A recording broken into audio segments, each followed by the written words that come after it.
So I'm going to look at this property with the buyer.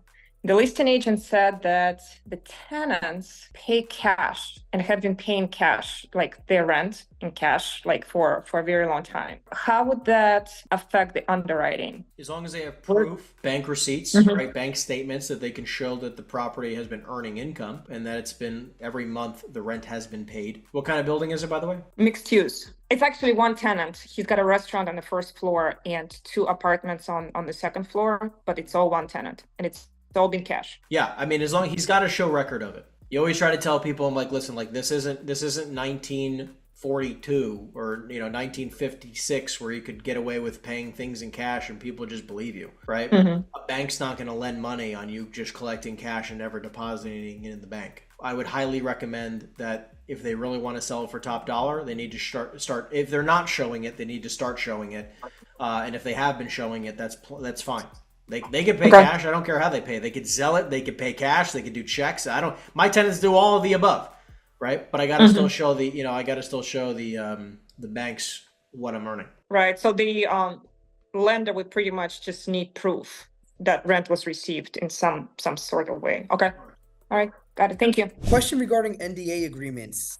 Is it something simply to protect yourself from people going around you directly to the seller? Or can you face repercussions for sharing something that you should have had an NDA agreement signed for, but you didn't? Technically, both. If you want the legal answer, it's both. If you want just me talking to you straight, I look at it like this. I ask sellers like what they would like, and I like to, anytime you ask, like, would you like us to get an NDA signed, or they don't, or they just don't care. Typically, the larger the deal and the higher quality the tenant, the more likely they are that they would like you to sign an NDA. Like, I'll give you an example. Like, if you're dealing with an 8 or 10 unit multifamily, there's really nothing that they're going to say or do that would require an NDA for anything like that, unless you're, quote, like putting a deal on CREsync, right? Like, I'll give you an example of where it like gets you really screwed up. You speak to a 10 unit owner. Owner says, I want to sell. You say, okay, cool, get all their information. And then you take their information and then post it somewhere, right? You post it on Facebook, you post it on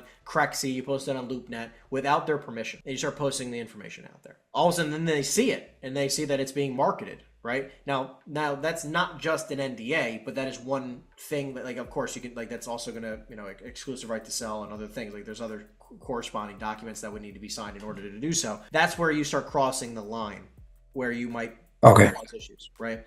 However, bigger thing is with the bigger tenants, like, one of our agents is working on a Wawa deal, big portfolio of Wawas.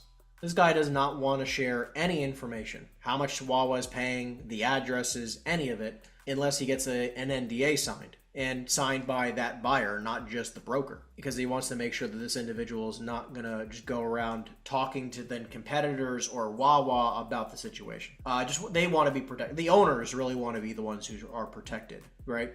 Because if it comes back around to Wawa and then all of a sudden this random guy is like, hey, this guy's sharing your rent rates all over the place, it just is not a good look. So I'd say with really small deals, the smaller the deals, like the sub $2 million deals, it's rare that you're really going to ever need an NDA. Much bigger deals, again, with national tenants, bigger time tenants, bigger investment deals, they're probably going to want an NDA. And I would imagine it'd be smart to sign an NDA. Thanks, because I'm working on I'm not working, but I have access to a 394 unit in Springfield, Massachusetts. I had emailed it over. I'm not sure if you saw it yet. That I'd love some feedback on, but again, that's the only reason I ask. I'm not sure if it's something, I wasn't sure how important it was or what the backlash can be. Yeah, it depends on the seller.